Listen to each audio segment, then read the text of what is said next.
there's someone in my life right now who's really testing my patience. Obviously, I can't say their name to you, but when I'm with them, it just feels like I'm constantly running out of patience.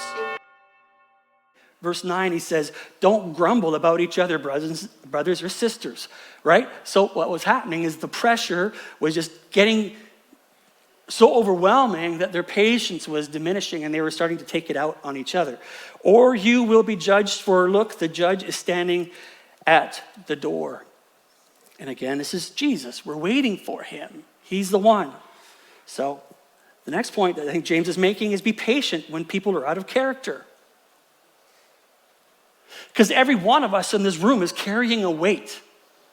Every one of us in this room has a load, has a burden that we are bearing. Every one of us in this room has gone through some sort of hurt, some sort of pain. So be patient with people who are out of character.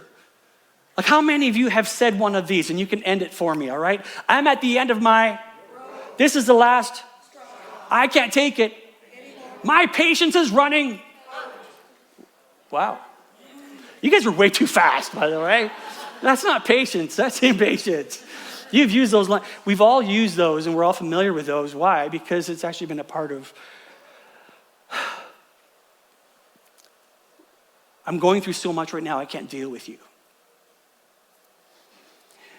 You know, when I was 10 years old, my parents bought me I wish I had a picture of it because it was so tacky, but it was a Christian t-shirt that read these words, be patient, God isn't finished with me yet. All right? And I thought, oh, that's a cool t-shirt. I was wearing it, but then I started to realize, you know what, maybe it was more of a comment on warning other people, right? Oh, be patient, God's not finished with this one, right? God's doing a little bit of work on this guy. But I think that there's this place where, where our patience has run so thin that we start to want to change other people's lives to better accommodate the pressure that we're under. Does that make sense? In researching for today, I came across a research that was done by Dr. John Gottman. And John Gottman, he was researching why there's conflict in marriage and what kind of conflict. And listen to this number. He found out that 69% of conflict in marriage is what he calls unresolvable. So that means that there's 69% of the conflict that we have within our marriage are core personality differences, financial stress, ongoing challenges with the in-laws. Don't amen it. Right? These unresolvable conflicts that we have. So I read that and I say to Shan, 69% of our conflict can't be resolved. So what are you going to do? So my question in the study was obviously what we're all asking, so what now? And this was Gottman's solution to that. His answer is this. You don't focus on resolving the conflict, you focus on accepting it. You don't try to change the person, you focus on accepting the person. And what does that require? Patience. Patience. And it's the same kind of patience that the Holy Spirit in Galatians 5 gives us as people who follow Christ. It's one of the fruits of the Spirit that we are to have. And so these moments where you want to change that person that you're working with or your boss, you want to help them out and tell them how they could be better. Right? We've all done that. Your kids, you want to, I'm going to fix you, I'm going to fix you, I'm going to fix you. And Gottman says, you know what? The truth is, some of those things are just never going to change. What if you're just to love people? What if you're just to accept them? And you know what? Truthfully, there's someone in my life right now who's really testing my patience. Obviously, I can't say their name to you, but when I'm with them, it just feels like I'm constantly running out of patience, right? I can't always trust them. They say something, and I'm not always sure that they're all going to follow through with it. I lose track of the promises because they promise things, and you wonder, is the promise going to be broken or kept? Sometimes they just seem so ungrateful. They seem to take me for granted. And sometimes they'll even try to look more spiritual, right? And it's just really so frustrating. And the person I'm talking about is me. See, because I think we talk about this, and I think some of you need to be patient with yourself. That you have these high expectations, these goals, these things that spill into impatience with others, right? So it's not necessarily your circumstance, it's the fact of who you are and your own expectations, unmet expectations of yourself that you project that now on other people. And so James says, you know what? Be patient when people are out of character. And I would say, yes, even you. Right? There's this great verse from 1 Thessalonians 5:14. Can we read this all together? It's on the screen there. Be patient with everyone. And I would suggest even you. Be patient with yourself. So listen, not every wrong is going to be righted. Not every injustice is going to be dealt with here in this world. But you need to wait and have patience because the judge, Jesus, he's coming. He's coming. So be patient when life is out of control. Be patient when people are out of character. And then the third thing that James tells us is be patient when God seems out of reach.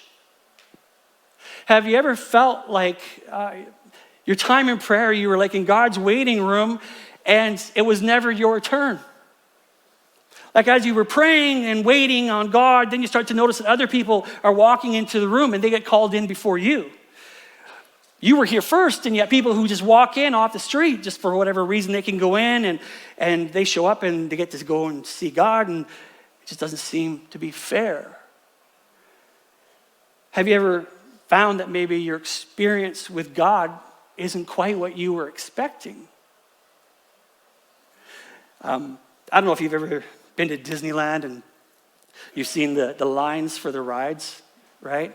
And it's funny because they have these signs at the ride, at the entrance, they'll tell you how long you have to wait before you can actually go on this line or this ride, right? Like you're in this long line and it'll say something like, from this point, you have to wait 2 days to be able to go on that ride. And that's if you're lucky, right? In my head, I go, that's not helpful, right? If I get to line up and I go, oh, what, 3 hours? Okay, I'm going to spend half my day at Disney for this ride. And that doesn't, how is that helpful? But surprisingly, people want to know. People want to know, how long do I have to wait? There's some sort of a comfort in knowing, oh, I only have an hour to wait. I only have 30 minutes to ride. I can do this. The challenge is that we don't have that with God. We don't have that same capacity to know that this is going to be a 2-day experience. And so it really places all of us in this place where we are completely dependent on God. And God, I don't know, but I know you. And where there's days where I wish I can go into God's calendar and look and see what's he got scheduled. When am I going to get free read, some relief of this pain? I would love that. But we trust God. And that dependence on trusting God requires patience. You need to be patient. Now, James goes on to give us illustrations of what patience looks like, all right?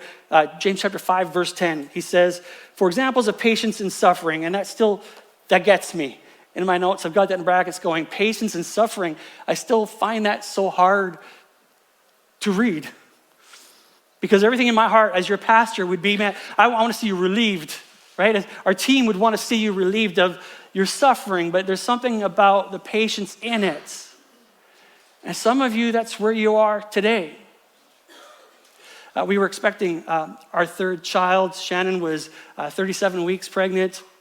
The plan was that I was going to take our youth group to Mexico for missions. This is something that I did every summer. I really valued the idea of everybody learning about mission and seeing people in need and poverty, things that they wouldn't experience necessarily in our city.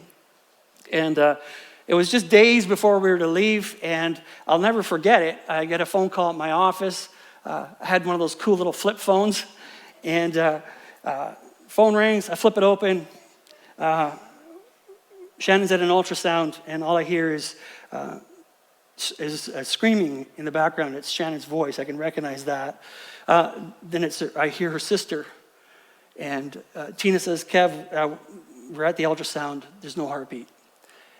And all I remember, honestly, is just collapsing to my knees going, no. I can't be. Are you sure? Did they check right? Did they check accurately? And in the background, all I can hear is Shan. And